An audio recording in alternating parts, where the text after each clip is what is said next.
മടി എന്ന് പറഞ്ഞാൽ എന്താണ്? നമ്മൾ ഒരു ജോലി ചെയ്തുകൊണ്ടിരിക്കുന്നു, എന്നാൽ പകുതിക്ക് വെച്ച് ആ ജോലി നിർത്തുകയാണ്.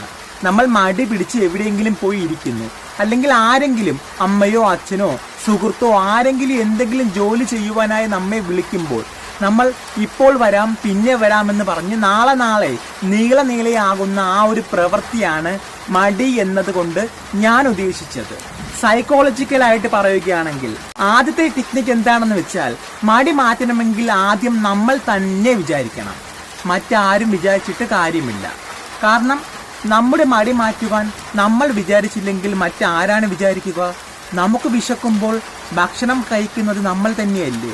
നമ്മുടെ സുഹൃത്തോ അച്ഛനോ അമ്മയോ ഭക്ഷണം കഴിച്ചാൽ നമ്മുടെ വിശപ്പ് മാറില്ലല്ലോ. അതുപോലെ നമ്മുടെ മടി മാറണമെങ്കിൽ അത് നമ്മൾ തന്നെ വിചാരിക്കണം.